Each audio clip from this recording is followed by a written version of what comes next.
M3GAN 2.0. It is directed by Gerard Johnstone, and is currently playing in theaters. Now, a fair warning, this is nothing like the first movie where, it still had horror elements, pretty much a horror movie still, with sci-fi elements, of course. This one is a straight-up sci-fi action thriller, dude. A far exit from horror for sure. And to top it off, though, all right? This takes from movies like Terminator, and I'll explain in a minute what that means, though. So this one is 2 years after the first one, all right? 2 years later, both Gemma and Katie are still living together, and Gemma is now working on teaching everyone that technology, aka AI, is not the enemy and can be used for good.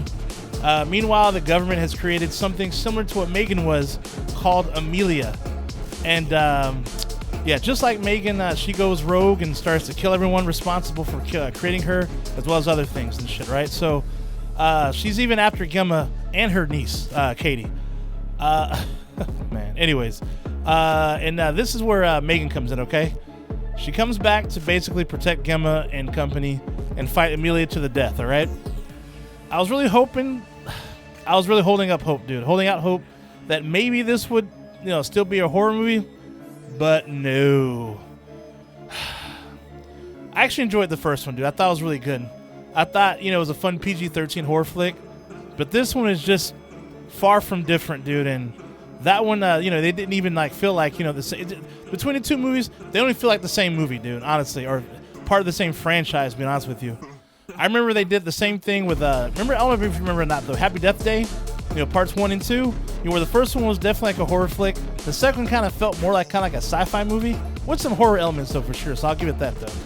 And, this one had a lot of similarities to the Terminator franchise. I mean, where machines have a mind of their own, trying to take over the world, and one machine, aka, the T-1000, aka Amelia, is programmed to kill the child, aka John Connor, or in this case, Katie. Oh, man. And the other one, M3GAN, is programmed to protect her, blah, blah, blah. For people who are supposed to be geniuses, the smartest people on Earth, to create things that, that I would never even know how to do, dude. They did some of the dumbest things in this movie, dude. Look, I know we're supposed to suspend reality, okay?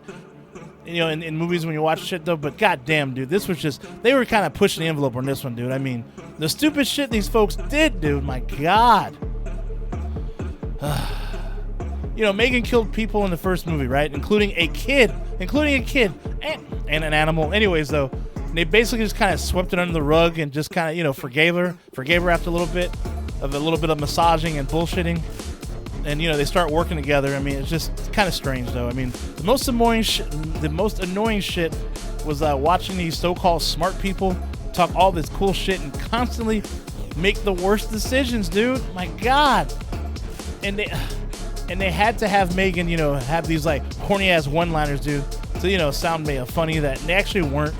I don't know, dude. It was like they were more interested in trying to, make you laugh with these stupid cheap pops to actually make a good movie.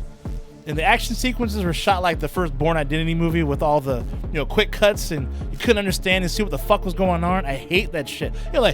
Quick shot, close up, long shot, medium shot, above, under, all this bullshit, dude. You just couldn't understand what was going on. I hate that. Plus, there was this one character who kind of felt like a Jeff Goldblum ripoff who was working with Gemma, dude. Man.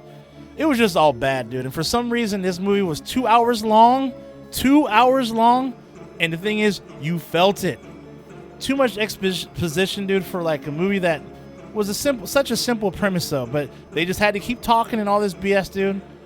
I mean, the thing is, you already got establishment with the first movie, dude. And you went through all this fucking exposition anyways. Oh, God, dude. Anyways, though, yeah, this should have been an hour, 30 minutes tops. Tops. This wasn't good, guys. I'm just telling you right now, this was not good. I wanted this one, not sure if it was gonna be good or not, but I always want to be proven wrong, though. I wanted to say, you know what, shut the fuck up, dude. This shit is good. No, dude, this was bad. This was bad. Honestly, dude, I'll be real with you guys. I would skip this one for something else, though. And to be real with you, I'm about to head over to Tubi and watch their own produced film called Please Don't Feed the Children. And, look, I mean, at least from the trailer, every trailer looks good, right? But this one does look pretty good, though. So, yeah, I'm looking forward to that one. I'll definitely have that review out next week, though. But yeah, man.